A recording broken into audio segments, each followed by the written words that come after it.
It's barely 3 days since Muslims across the world began observing this year's Ramadan month with fasting. As usual, the Ummah will abstain from food, water, and sex from dawn to dusk over the next 29 and 30 days, depending on the days of the month of Ramadan. In Tamale, a key feature of the month is the daily sermons delivered to the Muslim Ummah, where scholars teach the faithful about Islam. I joined the Shia community in Tamale to observe the maiden tafsir for the 2022 fast.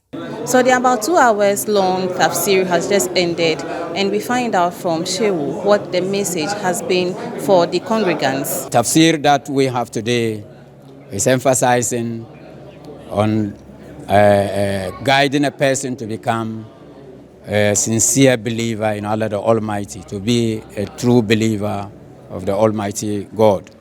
And to be very clear with you, our moving into Ramadan, as said by Imam Ali, should never be the same as when we are living Ramadan.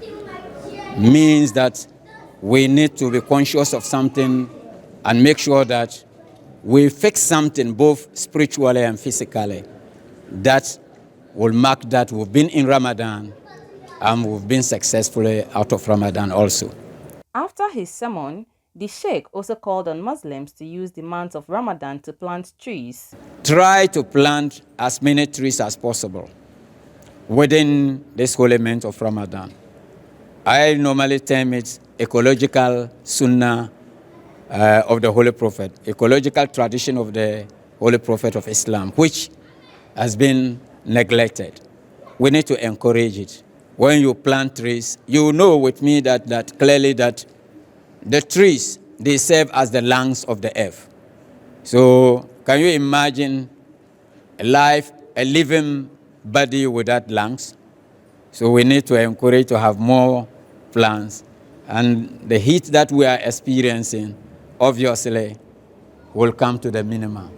And let me quickly add, for us to understand, in my research, spiritually, I got the understanding that where you have more vegetation, more green, the crime rate tends to be very low.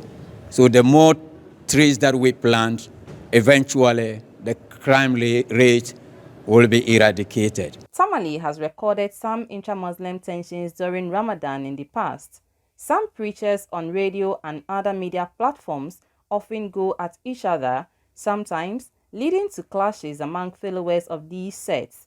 The Northern Regional Peace Council, worried about the developments, recently initiated a campaign to promote peace. Speaking in an interview with City News, the Executive Secretary for the Northern Regional Peace Council, Father Thaddeus Kusa, was hopeful the situation will be different this year. He expects religious leaders to be measured in their sermons to avoid conflict. We are monitoring what they are going to be preaching on during this period of Ramadan. But I am quite positive that we'll see more messages that will promote peace and tolerance among them. And even where there are disagreements, the process of handling those disagreements will no longer be the violent way, but that there will be more what we call accommodating through dialogue to resolve whatever differences may arise. So this is where our expectations are.